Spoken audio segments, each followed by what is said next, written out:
So, muli po natin buksan ang ating mga Bibles, aklat po ng Hebrews, Book of Hebrews chapter 5.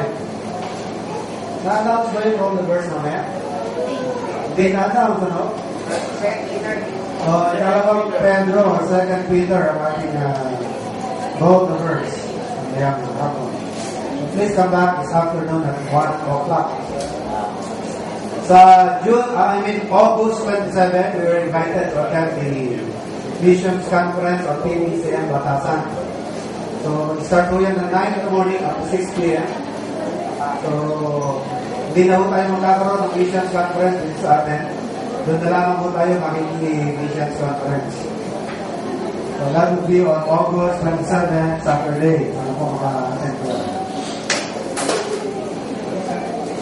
Hebrews chapter 5, verses 1 up to 14. For every high priest taken from among men is ordained for men in things pertaining to God, that he may offer both gifts and sacrifices for sins, who can have compassion on the ignorant and on them that are out of the way, for that he himself also is compassed with infirmity. And by reason hereof he ought as for the people, so also for himself to offer for sins. So hindi lamang yung priest nag-offer para sa mga tao, una sa lahat mag-offer siya para sa kanyang sarili dahil isa rin siyang makasalanan. And no man taketh this honor unto himself, but he that is called of God, as was Aaron.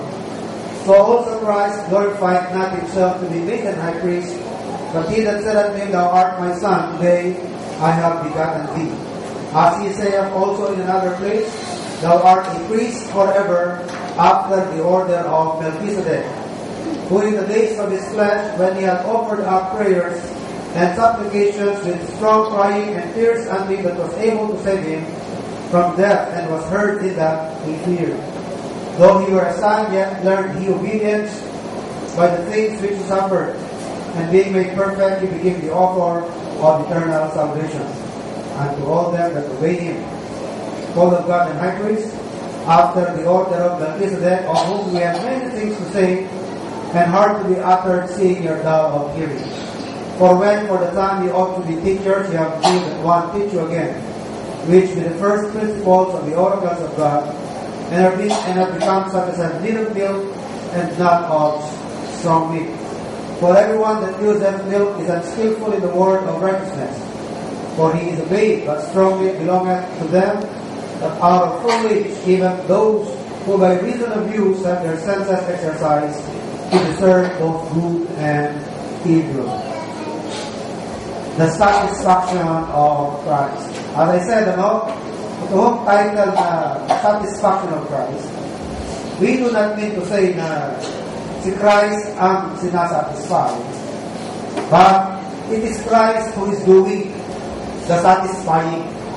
Siya ang nag-satisfy. At sino ang kanyang sinatisfy? He satisfied God in His demands. And He satisfied the justice of God which cry for punishment. Ang justisya ng Diyos ay sumisigaw ng kaparusahan sa mga nagkasala. Pinairal ng Diyos ang kanyang justisya sa mga anghel na nagkasala. That is why He prepared hell. Nihanda ang impyerno una sa lahat para sa mga anghel na nagkasala sa Diyos. At wala di isa man sa mga anghel ang pinagbigyan, kundi lahat ng mga anghel na nagrebelde sa Diyos, na sila rin po ating nakikilala na demonyo sa mga oras na ito, demons, o yung diablo, no? Sila pinagandaan ng Diyos kung saan sila karurusahan. And that place is hell. The same thing also is true with man, no? Ang tao rin po ay dadalhin sa impyerno dahil ang tao rin po ay nagkasala sa Diyos. Subalit, ang Biblia po ay naghayag ng isang plano, no? Ang tawag po dito ay redemption plan. And redemption plan, ang in-include po dito ay ang tao, man. Hindi ho angels ang tinutukoy dyan.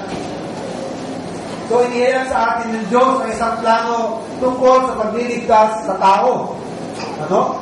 So, ang pinag-usapan dito ay tao. We have the subject on hand. At ang tinutukoy na Redeemer ay walang iba kundi ang ating Panginoong Yesu Cristo.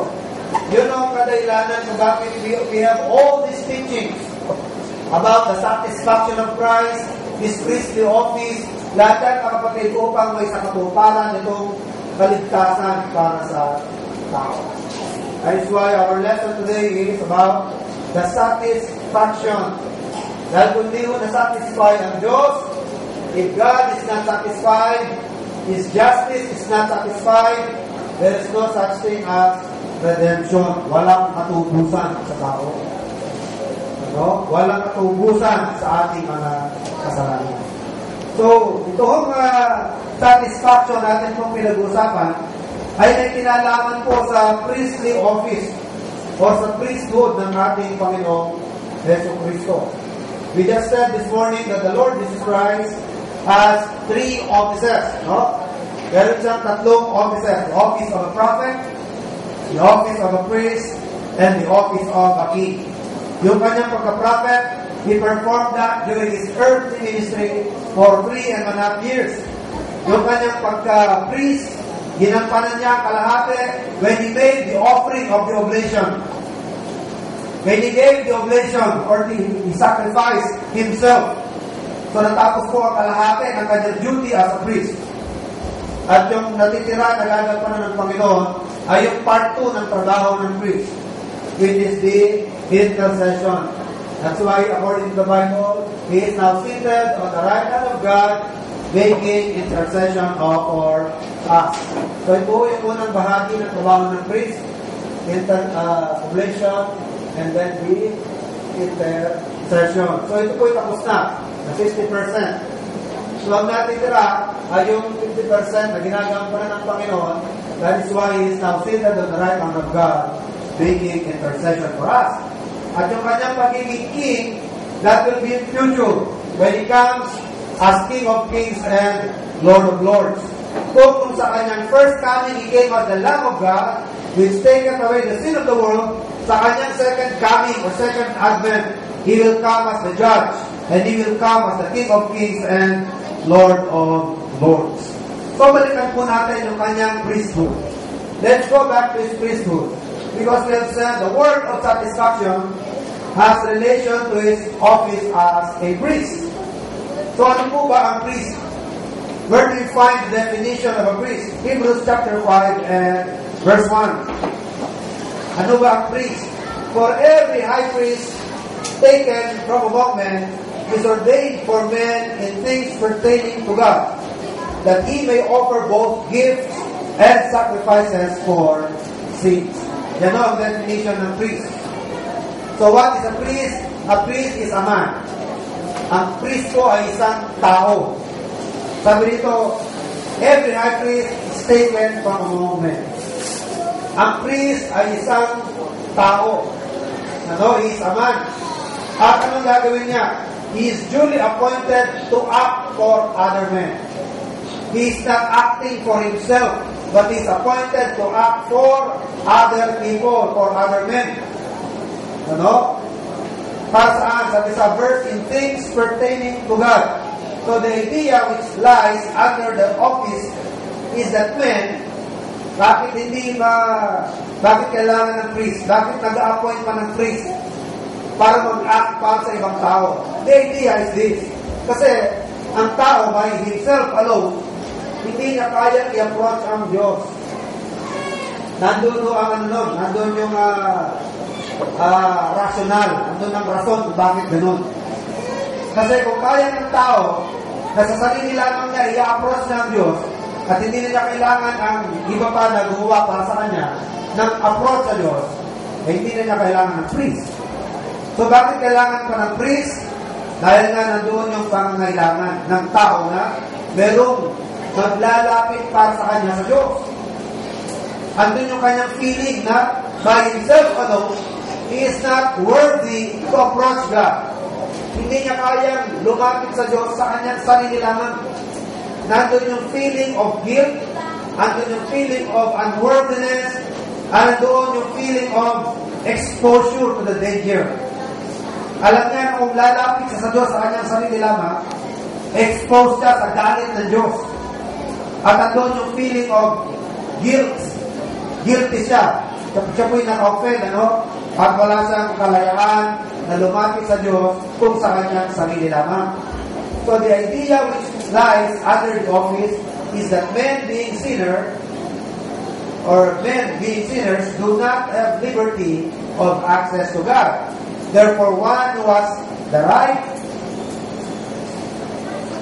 or the one who has the right in himself, or to whom it is considered, must be appointed to draw near to God in their behalf. Hence, a priest is a mediator. Kaya according to the Bible, our Lord Jesus Christ is a mediator. No? 2 Timothy 1:5 kaya. There is only one mediator between God and man, the Lord or the man, Christ Jesus. Sabi ng Bible, there is only one mediator. Pag sinabing only one, huwag na natin ipaglaban pa, no? Huwag na tayong magkipagkulitan. Kasi Mary, si Maria, ano? Sabi ng iba, si Mama Mary. Pwede natin ting dalaminan. Bakit daw? Kasi malakas siya. Malakas daw ang nanay sa anak. Na pwedeng lapitan yung nanay. Kung nahirapan ka lumapit sa anak, daanin mo sa nanay.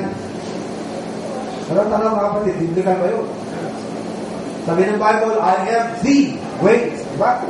No man comes to the Father but by Christ. Walang pwedeng makalapit, maka-access sa Ama kung hindi kay Christ. And according to the book of Timothy, there is only one mediator o pwedeng makapaglapit sa atin sa Diyos, and that is the Lord Jesus Christ. So ulitin natin, a priest is a man duly appointed to act for others. And then what else? A priest is appointed to offer gifts.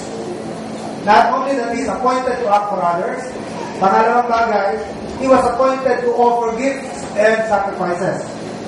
So natin makikita yan. Again, in verse 1 chapter 5. For every high priest taken from among men is ordained for men in things pertaining to God, that he may offer both gifts and sacrifices.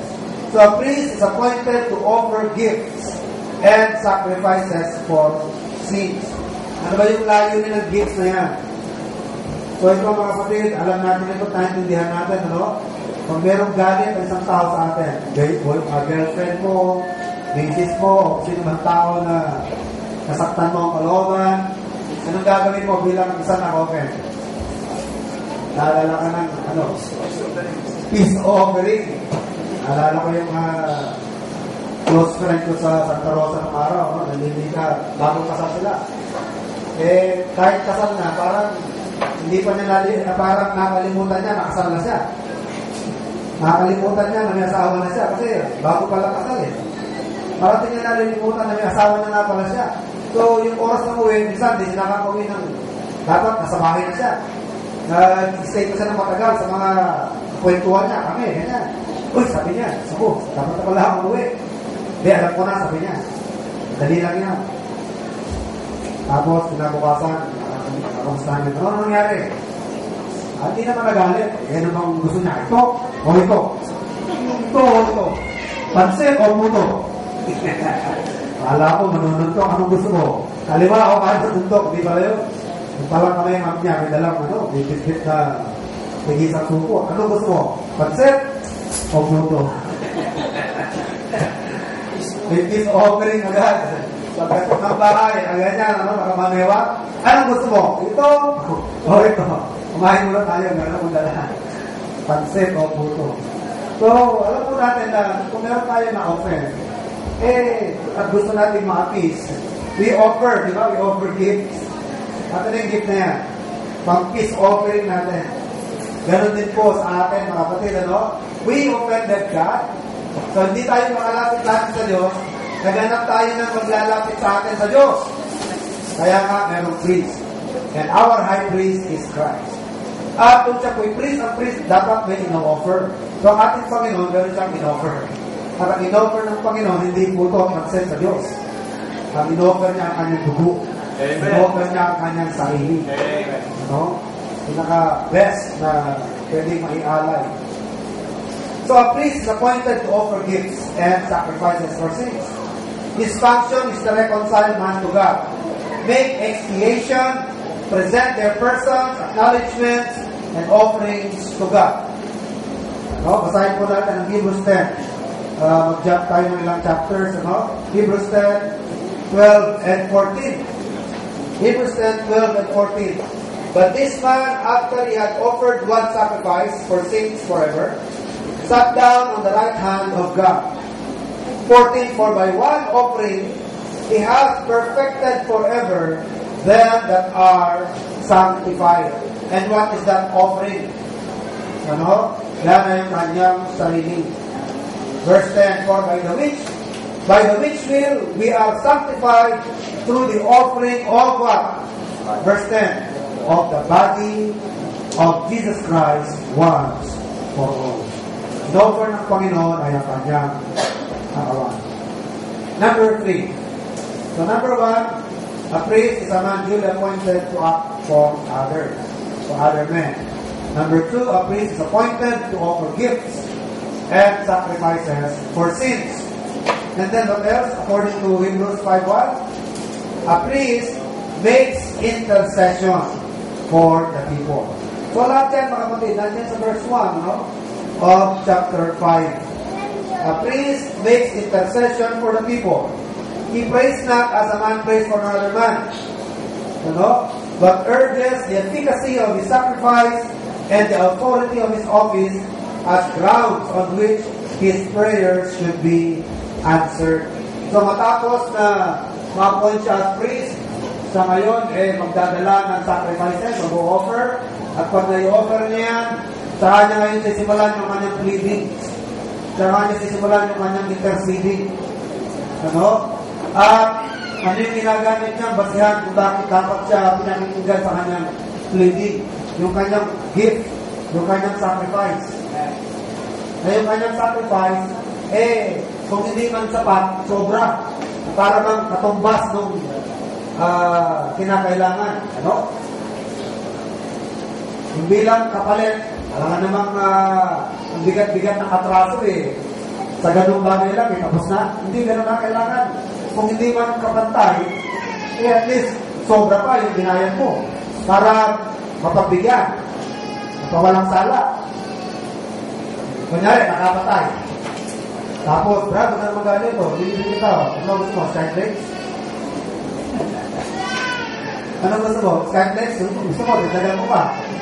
Dagan mo na ang saksi. Na hindi ka na magalit. Pero anong atraso? Nakapatay. Nasagasaan yung anak mo. Nasagasaan. Patay. Alam niyo, maraming ganyan. Pero kami, kasama nung dati sa simbahan na yung kanyang anak, bumaba ng jeep. Pagbaba ng jeep, hindi na tumingin. Hindi na sumilip. Biglang nag-cross, yung pala, dun sa opposite na paganyan kasi sila, pagano'n. Yung jeep na nakabangga, papunta rito. Pagbaba na ng jeep, hindi na sumilip na gano'n. Hindi na dumungaw. Ang sinilip lang yung sa kaliwa. Pag nakita niyang wala, tumawid agad, yung pala mayroong parting mabilis. Nasagasaan, patay. Elementary lang, Pagka gano'n, anong kakasok mo, di ba? Pwede bang papayag ka ba na, Brad? Aksidente naman yan wala naman yung sabihin Huwag ka na magalit ito, nilibre naman ka na Skyflakes. What's that? That's mockery. That's mockery of justice. Kalokohan yun. Hindi lang ganun yun. Kung gusto mo mawala ang galit, kung ma-open mo, kasi anak niya nawala. Pangarap niya, parang ginibago rin yung pangarap niya. Siguro wala nang ginawa yung magulang. Bale, pag nakagraduate yung anak natin, kahit paano makakaahon tayo sa hirap, igagapang natin yan. Kasi tayo hindi nakaranas ng buong buhay natin na kahit paano paaluwanan sa buhay. Kitaguyod lang natin itong anak natin ito. Pag yan naging abogado, naging doktor, talaga lahat, nagplanuhan mo na, Mira, di pa nakagraduate ng elementary, patay na. Ano nangyari sa'yo? Hindi ka lang nawalan ng anak, pati pangarap mo. Nagkagiba-giba rin. Correct? Giba-giba rin ang mga pangarap mo. Dalang inaasahan mo. So, pagka ganyan, medyo hahanap naman lang kung sana na medyo malapit-lapit, Eh, nga lang kinakasal eh. Nung araw, di ba, uso yung dote. English, ano yung isang dote? Dowry, di ba? Pagkababae yung anak ko, kailangan yung lalaki magbibigay ng dowry dun sa magulang ng babae. Bakit? Eh, tuloy mo, pupunin mo yung anak nila. Kaya ano yung katumbas niyan? Di ba? Yung ilang taon na paglilingkod sa magulang, paglilingkod sa pamilya, yung may co-contribute ang anak nila babae sa pamilya nila, tapos pupunin mo na lang. So, anong ginagawa dyan? Bibigay ng dowry. Nare-recognize sila ng araw yan.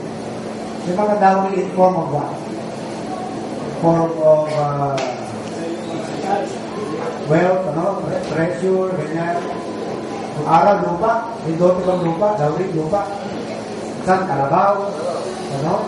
Pero kung walang may pang dowry, o walang may pang biling kalabaw, walang pang biling lupa, 7 taong kang magsisibak ng kahoy, mag-aararo, mag-iigib, mangangahoy. Pero ngayon, wala na yan, di ba? Ano ngayon? Kindat-kindat na lang, okay na. Text-text lang, no? Text-text lang, girlfriend na. Text-text lang, hindi pa nga nagkikita, mag-on na. Wala man lang dowry. So, ganun din, mga kapatid, nung araw, ang priest, nag-o-offer po siya. At yung kanyang in-offer, yun ang kanyang magiging basihan sa kanyang intercession. Kaya nagkakaroon ng effect ang intercession because of a proper sacrifice. At nire-recognize naman na yung sacrifice oblation ay kabantay ng atraso. O kung di man kabantay, sobra pa ang worth o yung value ng ipinalit. At dahil natupad yun, nasatisfy yun, effective yung pag-iusap, effective yung intercession para sa kanilang So yan po ang trabaho ng priest. He is appointed to act for argument. He is appointed to offer gifts and sacrifices for sins. And then, he makes intercession for the people. Ngayon, lahat ba ng yan, mga kapatid, natupad sa ating Panginoon? Lahat ba ng sinasabing definition ng priest natupad sa Panginoon? Amen. Tingnan po natin, Evidence says that this definition of a priest is correct. And that Christ is a priest in the true sense of the term. Alamin natin yan. Bakit po ba may priest muna sa lahat? Because men have everywhere and at all times been conscious of sin. Sa lahat ng panahon, kaya nga merong religion. Because man is conscious of his sin and conscious of his guilt. Universal yan. Walang kinikilalang economic level yan. Walang kinikilalang education niya. Edukado o walang pinag-aralan, ang tao po nararamdaman niya ang guilt at alam niya na siya na-offend. Someone who is supreme, a supreme being na kanyang na-offend. At anong ebidensya, mga kapatid? Ang ebidensya niya is religion. Kung bakit merong religion. Meron bang lugar na walang religion? Meron bang part ng mundo ito na walang religion? Meron ba yung alam? Hindi pwede. May religion doon. Yung voodoo, yung mag-offer nila sa mga spirits, that's a form of religion. Maghanap kayo ng lugar na walang religion. Kahit sa history, meron ba yung alam? Wala eh. Kahit sabihin nyo walang written history, hukayin ninyo yung mga bakas ng kanilang naging buhay ng araw. Kaya nga yung archaeology, di ba? Archaeology is the branch of science which studies past civilizations. Hukayin nila yan, isang bundok na lupa. Akala mo, ano lang yan? Bundok lang yan? Hindi. Pag ginulo kayo yan, makakakuha ka ng mga earthen vessels, makakakuha ka ng mga suklay, pana, sabihin mo ka. Ang mga tao pa rin ng araw na nabuhay ng mga panahon ito, mga hunter. Bakit? May pana. Tapos, meron pa sila knowledge of pottery. Bakit? Marunong sila gumawa ng mga earthen pots. Advance pala sila sa medicine. Bakit? Binakuha ng buo, meron mga meron silang mga operation, may butas. Inoopera. Kasi paniwala nila, pagka may bad spirit, kailangan ma-release yung bad spirit. So, binubutas yung skull. No, para lumarinis yung bad spirit. So, nakakapag-operate sila. Mamaya, ang ngipin nito may false teeth. May pustiso. Ibig sabihin, ang mga tao nabuhay ng mga panahon na ito, may knowledge din sa dentistry. Mamaya, makakahumay ka ng knife. Hindi ito pang butcher. Ano kayang purpose itong knife na ito? Parang pangsaksak talaga sa hayop o sa tao. Maaaring ito ginamit as sacrificial knife. So, doon makukonclude na ang mga tao ng araw kahit hindi advanced masyado, kahit walang mga colleges, walang mga universities, hindi naman mawawala sa kanila ang religion. It means everywhere in any part of this world, whether advanced or not, whether civilized or uncivilized, hindi mawawala sa kanila ang religion because ang guilt, mga kapatid, is universal at nararamdaman ng tao na siya nagkasala, naka-offend, at yung na-offend niya, kailangan niya ma-appease. Dahil pag hindi niya na-appease, he is exposed to his danger, no? He is exposed to the wrath ng supreme being na kanyang offend. So, yun ang kadahilanan dyan, kung bakit meron religion. Because man, everywhere, and at all times have been conscious of sin. In that consciousness is a sense of guilt. What else? A just exposure to the displeasure of God. What else? Pollution of sin and consequent unworthiness to approach God. Bakit nararamdaman ng tao na hindi siya worthy to approach God? Kasi nga, nag-require pa siya ng nagre-require pa ng priest. Diba sa mga sinaunang mga sibilisasyon? Sinarito po, nagkaroon na ng chance makarating ng Cambodia. Wala. Diba sa Cambodia, nandun yung sikat na temple? Angkor Wat, Angkor Wat. Yan po isang tourist destination sa Cambodia. Nakikita dyan mga temples. Pumunta kayo ng Mexico, pumunta kayo ng Peru, nakikita nyo rin mga temples. Yung tinatawag na sa Babylon, Ziggurat, sa kanila naman, Aztec temple. Mga Aztec. Meron silang table kung saan hinihiga ang kanilang ino-offer.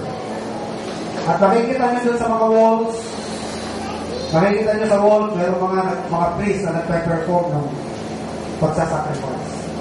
Kahit sa mga hieroglyphics sa mga Egyptians, nakikita niya ang mga Egyptians na nakikita ng hieroglyphics. Yung mga drawing, pero sa drawing na yan, mga paintings na yan, yung message doon, yung message. Nakikita nyo, merong baker, merong bakery, merong baker, Nakikita nyo rin sa temple, merong mga priests, meron nag-o-offer, meron nagsasacrifice. So, paano po natin na-prove na ang tao po sa kaibuturan ng kanyang puso, nararamdaman niya na hindi niya kayang i-approach ang Diyos sa kanyang sarili. Dahil sa kanilang form of religion, andoon ang presence ng priest. Para sa kanyang priest? Yung priest ang mamamagitan sa kanila para sa kung sino man ang kanilang kinikilala. That's the whole point, kung bakit ang priest. Because of a sense of unworthiness to approach God.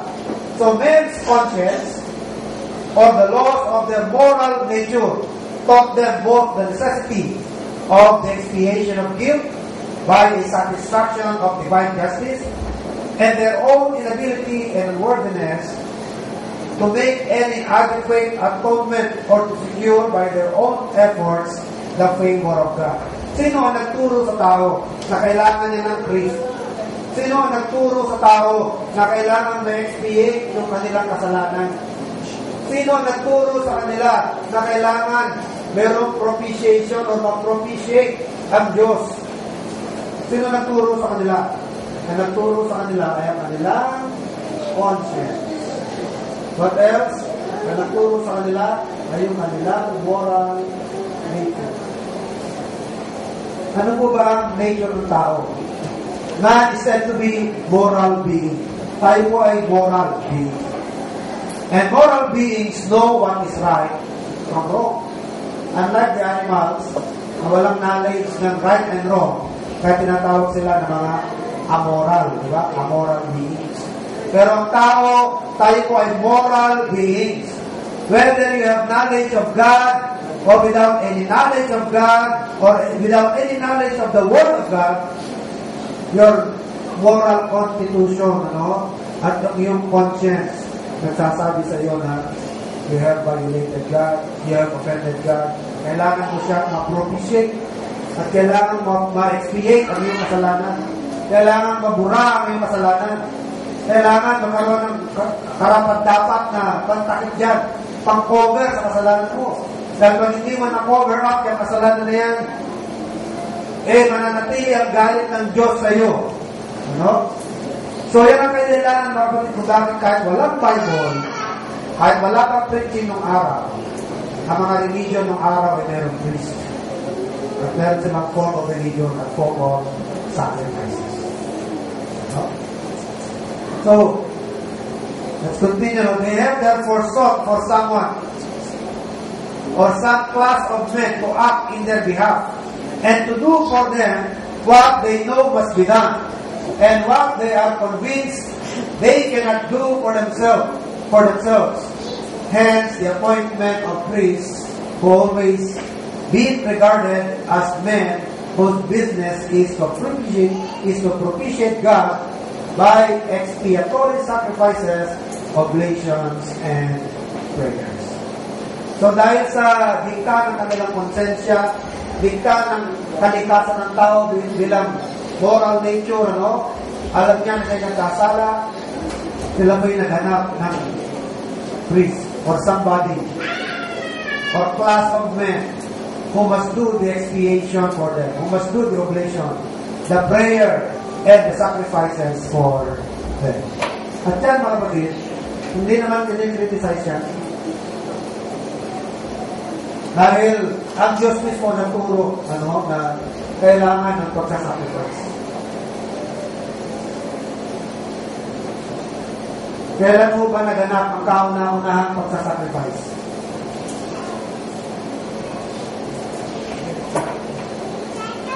Sino ang nagturo ng pagsasacrifice? First of all, it is God who introduced it to Adam. And the first record we have in the Bible na nag-sacrifice was animal sacrifice. Sino po? Si Abel. Si Cain nag-sacrifice din, pero ang ginawa ni Cain na sacrifice is the fruit of the ground, agricultural products. Kaya ba't na ginawa yun? Dahil hindi niya alam kung paano ang way. Alam niyo yung way? Dahil nakita naman ni Adam kung paano ginawa ng Diyos. When God killed an animal at ibigay sa kanila yung animal, diba? Yung balot ng animal. Nakita ni Adam. So malamang, kaya nga si Abel at si Cain nag-perform ng sacrifice dahil in-instruct sila ng kanilang mga magulang. Na kailangan merong mamamatay na hayop, kailangan merong involved. Merong involved na inosente. At yung inosente, yun ang mamamatay para sa mga guilty. Yun ang paraan para mabura ang ating kasalanan. Yung innocent, yun ang aako sa kasalanan ng guilty. And in the case of the animal sacrifices, yung hayop na wala namang kinalaman sa ating kasalanan, siya ang aako ng kasalanan ng taong nagkasala. So, itinuro yan ng Diyos kay Adam. At malamang yan po itinuro ni Adam kay Cain at kay Abel. Kaso lang ang nangyari mga kapatid, hindi sinunod ni Cain ang tamang pag-worship at pag-sacrifice ng Diyos. Nagmataas siya, nagmalaki. Instead of offering blood o animals, dahil ang animals ang may blood, nag-offer siya ng bloodless sacrifice. It is fruits and vegetables. Talaga niya mga kapatid, ano bang in-offer ni Cain? The best? Yun na yung best na harvest niya? Tama. Dahil by trade or by profession, siya po isang farmer. Sabi niya, ba't ba ako susunod yan sa kapatid ko. Kasi si Abel, he became a shepherd, while Cain became tiller of the ground. Pero mga kapatid, ano na yun? Pagmamataas na yun. So, during Old Testament, alam na po nila, in-introduce ng Diyos Old Testament kung paano ang pagsasacrifice para ma-cover, ma-expiate ang kasalanan ng tao at ma-propitiate ang galit ng Diyos. Pagdating ni Moses, ibinigay ng Diyos sa Israel through Moses kung paano gagawin ng mga priests. So they were instructed on how to perform sacrifices. So in the Old Testament, priests are selected and appointed for this purpose. The people were not allowed to draw near to God, and only the high priests are allowed in the veil to offer first blood for himself and then for the people. Sino tinutukoy dyan? Yung high priest. Sa Israel, maraming priests, pero isa lang ang taon-taon ang nagsisilbi bilang high priest. At ang high priest, siya po lamang ang merong karapatan na pumasok sa Holy of Holies. Ito yung pinaka-tahanan ng Diyos noong araw sa lupa. Yung tinatawag na tabernacle. Tabernacle. Ang tabernacle, ito yung kanyang bakod, Ito po yung bakod na yari sa tela. Tela na puting-puti. Ang taas, about 7 feet. And then, there's only one entrance to the tabernacle. Sa east side, ito po yung nagsisimbolo na there is only one way ng entrance sa presensya ng Diyos. Isa lamang ng daan. John 14:6. I am the way, the truth, and the life. So there is only one door. Pagpasok mo sa door ng tabernacle, ang bubungad sa iyo ay ang brazen altar, which is the symbol of Calvary. Bakit naging simbolo ng Calvary ang brazen altar? Kasi ang Calvary, doon ginudge ang Panginoon Jesus dahil sa ating kasalanan.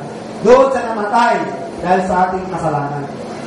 At sa brazen altar, dito naman nilalagay yung kinatay na hayop.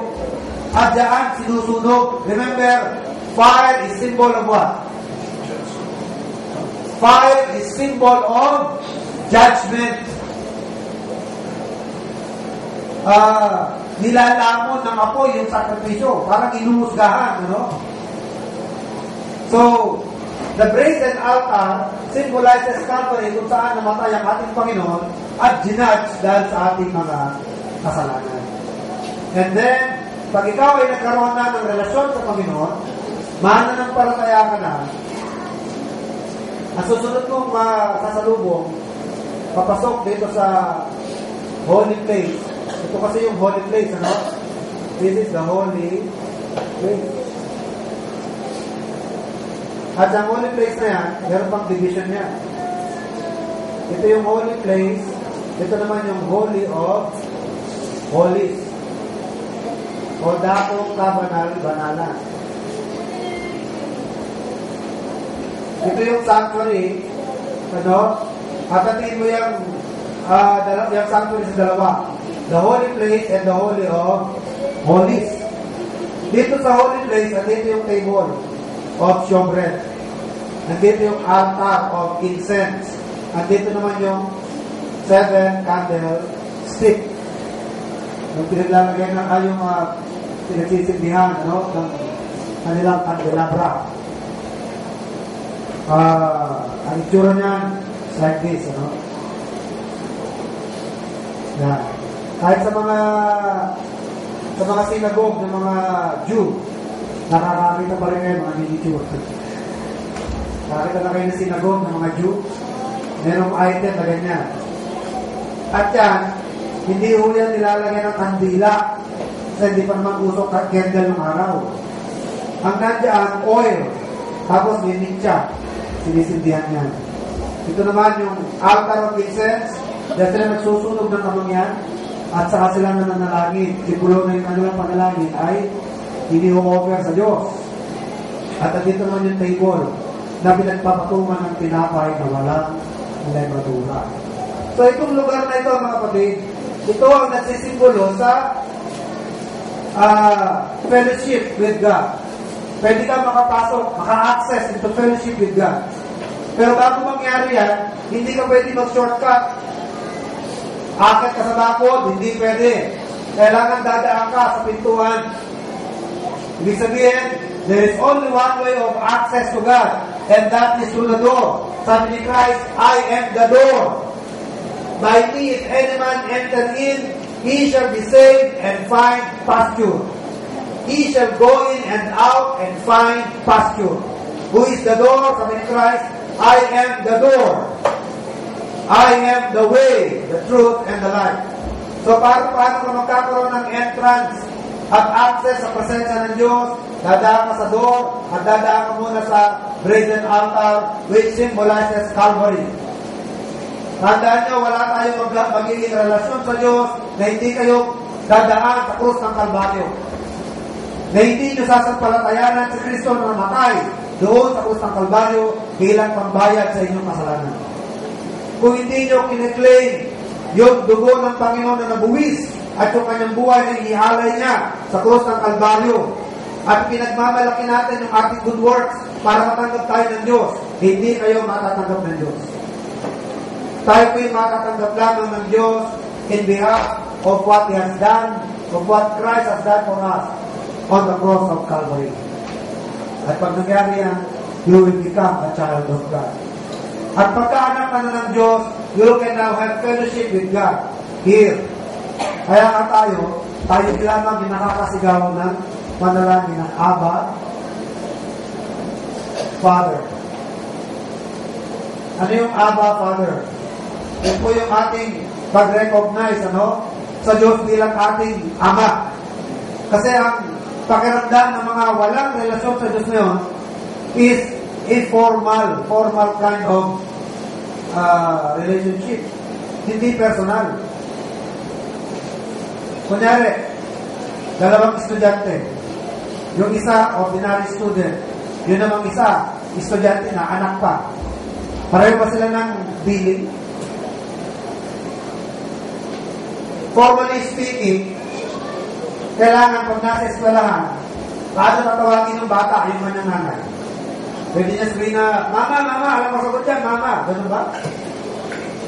Paano niya dapat i-address ang nanay niya? Habang ginagampanan niya yung office niya as teacher at yung bata ay kanyang pag-estudyante. Kung paano yung ginagawa ng iba, Ma'am, may I go out? Ganyan, Ma'am, hindi siya pwede na, Nay, nagdawal ko ba? Anak mo naman ako eh. Hindi pwede yun. So, ang mga walang relasyon sa teacher, hindi nila kadugo ang teacher, very formal, di ba? Very formal. Pero pagdating sa bahay, yung bata, formal pa rin ba sa bahay? Nasa bahay na eh, Ma'am, kakain na ako. Ma'am, may ulam na ba tayo, Ma'am? Hindi, di ba? Pag nasa bahay ba na? Nanay na. Nay, itong na po ako. Di ba?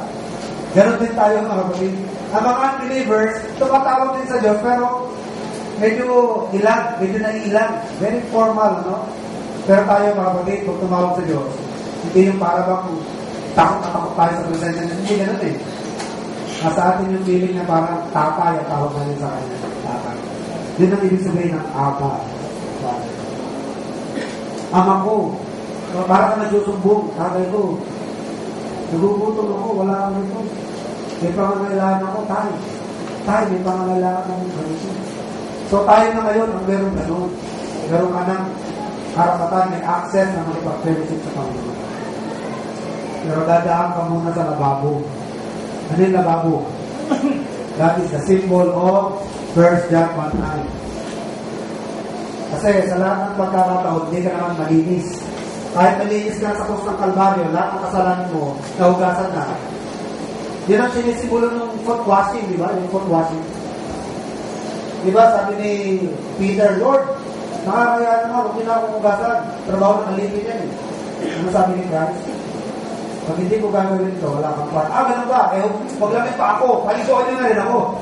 Ano sabi ng Panginoon? Ang nahugasan. Ang naligo na. Hindi na kailangan paliguan muli. Sa araw na yan. Kundi ano na lang ang inugasan sa kanya? Yung paa. Yung sinabi ng Panginoon na nakaligo na, sumisip mo na yun sa nahugasan na sa kasalanan. Nalinis na tayo, wala na tayong kasalanan. Pero hindi nakakulugan. Kasi sa mundo ito, hindi ka magkakasala. Kaya nga mayroong paghuhugas ng paa. Yung paghuhugas ng paa, yun ay magsisimulo, magpapahiwatig sa atin, na habang nasa lupa ka pa, marurumihan pa rin ang paa mo habang naglalakbay ka sa mundo ito. Pero hindi mo na kailangan maligo na maligo o kailangan hugasan sa kasalanan. Dahil lahat ng kasalanan natin, nahugasan na. Amen. Yun lang, ang sa paglalakbay mo sa mga kasalanan ng mundo ito, hindi maiwasan na makakagawa ka ng kasalanan. Yun ang sinisimulo nitong lababo. Na kahit napatawad ka na dito sa Brescian altar, dahil na alay na dugo ng Panginoon, hindi pa rin maiwasan na marurumihan. Kaya nga merong lababo. Kaya yung priest, maghuhugas ng kamay dyan sa lababo. Alam niyo ba kung saan yari yung lababo na yan? Yari yan sa salamin ng babae. Ang salamin nila nung araw, hindi glass, kundi brass. Parang tanso, nakininis, nilusaw at ginawang lababo. Nilagyan pa ng tubig. Kaya pag silip mo dyan, kitang-kita mo ang sarili mo. Parang Biblia. Pag sumilip ka sa Biblia, binasa mo ang Biblia, hindi magsisinungaling ang Biblia. Ang salamin ba, nagsisinungaling? Ang salamin to pag kayo may ari at titingin, papupugiin ka. Pag ibang tao natural, anong itsura mo, gano'n, pero pag ikaw, ipogi. Bagaman meron gano'n salamin, pag tumingin ka sa ibang salamin, mahaba mo ka, minsan, iiksi, gano'n. Ganun ang Biblia, kapatid na lang parang salamin. Makikita mo, diferensya mo, at kailangan mo linisin, i-correct. At pagka okay na, kapatid, tsaka ka pa lamang makakapasok dito sa Holy Place. Then you can offer your prayer. Pero mga kapatid, merong isang lugar dito sa tabernacle na walang nakakapasok. Ito yung Holy of Holies. Ang pwede pumasok lamang dyan ay yung Holies. At hindi araw-araw, isang beses lamang yan sa loob ng isang tao. At hinaharangan niya ng isang kurtina. Yung kurtina na ang kapal, 4 inches, na ganyan. Na according to the Bible, kahit 24 na baka, hindi kayang punitin. 12 yoke of oxen, hindi kayang punitin yan, kahit hila-hila. Made of finely twined linen. Pero nung namatay ang Panginoon sa krus, yung kurtina na yan, nahati. Napunit, wala yung as, pababa, napunit yan. Ang pwede lamang pumasok dyan ay yung high priest. Hindi rin siya pwede pumasok basta-basta. Kailangan nasunod niya lahat ng patakaran.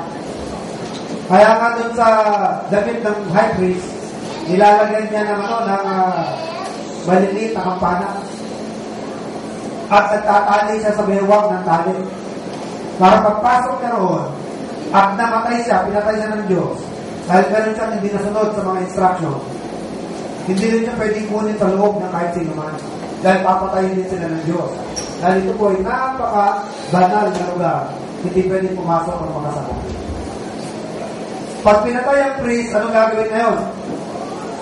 Paano malalaman patay na siya? Pag tahimik na yung kampana, malilit na kampana, tahimik. Isipin, wala nang gumagalaw. Pag wala nang gumagalaw, wala nang maingay, hindi naman siya pwedeng kunin sa loob, ano gagawin?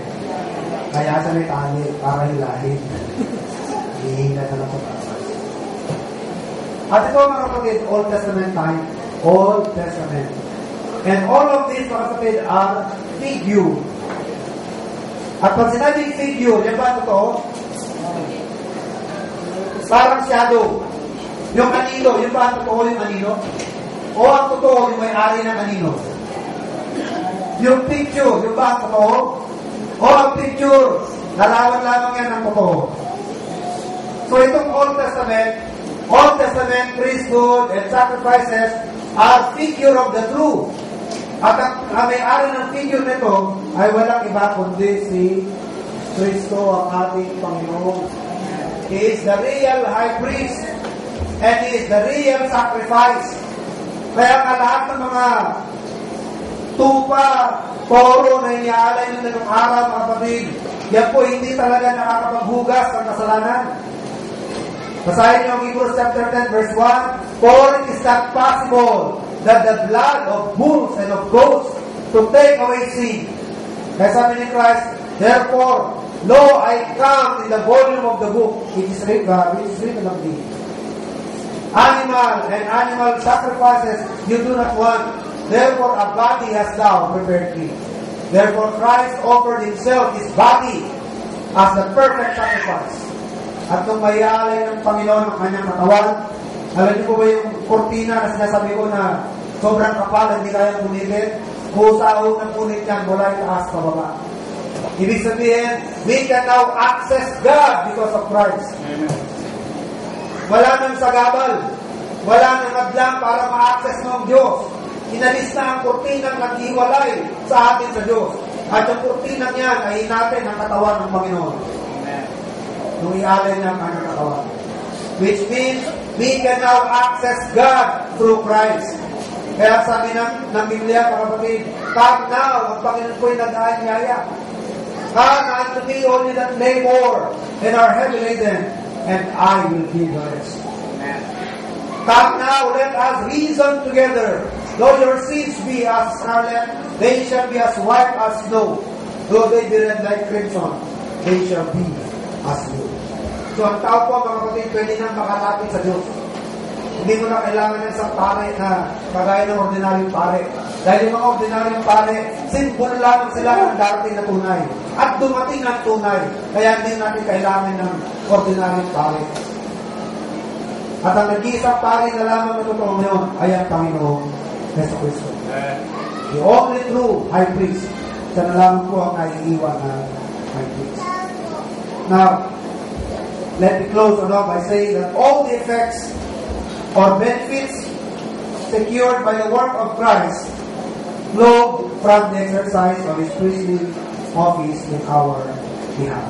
Lahat ng naging benepisyo ng kamatayan ng Panginoon, wala ka ng mga naging benefit sa atin sa ating kaligtasan. Ano po ba nangyari sa atin? Our guilt is expiated. God was propitiated. At ano nangyari? We were reconciled to God. Ating reconciliation.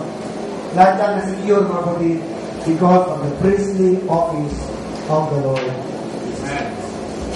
Ang ating kasalanan, covered up na. Na-expiate na. Ang galit ng Diyos, napawi na. You are no longer exposed to the wrath of God because of any sin. At ang iyong status ngayon sa harapan ng Diyos, if you are a believer in Christ, you are now reconciled to God. Wala na yung galit niya sa atin. Wala nang dahilan, hindi niya tayo matatanggap. All because of what the Lord did for us on the cross of Calvary. Kaya sa mga ganito, ang tanong ko sa bawat isa, si Kristo ba ay Panginoon ninyo? Siya ba ay naging tagapagligtas ninyo? O magpanggal sa sandaling ito, patuloy kayo nagsisikap, nag-iisip ng mga para-paraan, paano kayo makalapit sa Diyos sa sarili ng paraan. Isa lamang ang paraan. Sabi ni Christ, I am the way, the truth, and the life. If you want to come to the Father, it is by me. So kailangan mong lumapit sa Panginoon. Kailangan mong sampalakayanan ng Kristo bilang yung Panginoon at Panginoon. Pwede ito kayo, at tayo ko yung nakalaman. Aming dakilang Diyos at mahabaging Ama, salamat po sa lahat ng inyong grasya, sa lahat ng pagpapala na aming nakampang. Una sa lahat ng mga pagpapala man na aming pinasasalamatan ay yung pagpapala ng kaligtasan na aming nakampang. Pagpapala na nasusupersid lahat ng anumang blessing na pwede natin matanggap sa buhay nito. Salamat naman for His greatest blessing of salvation natin ng mga kapatid. Salamat sa kapatawaran ng aming kasalanan. Sa pagkapawi ng inyong galit. Salamat, Ama, kami po na-reconcile sa inyong ano. Salamat, Ama, sa mga blessings na ito. Patawaran niyo kami, Ama, sa aming mga karumihan, sa hindi marapat, Ama, na uri ng paglilingkod na itutumbas, Ama, sa laki ng benefits na aming mga natanggap sa iyo. Sana po, Ama, lubos po ninyong ipaunawa sa amin, Ama, ang kadakilaan ng bagay na ito. Upang kami po, Ama, makapag-alay ng karapat-dapat na uri ng pagsiservisyo at pagsamba sa inyong dakilang pangalan. Ayon pong dinadalangin, Ama, ang mga salitang nahayag sa araw nito, may patuloy niyo pong pagpalain, Ama, sa puso ng bawat nakarinig, lalo na sa mga walang pagkaligtasan.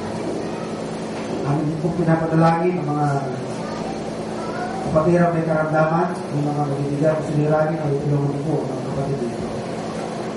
Maging ang mga kapatid po namin na alis bukas ay magdinadalangin ang kanilang kaligtasan, ang ligtas na pagbibiyahe at ang siyang pagpapala sa kanilang pupuntahan. Ang idalangin naman na sana po hindi sila mahirapan, maging maayos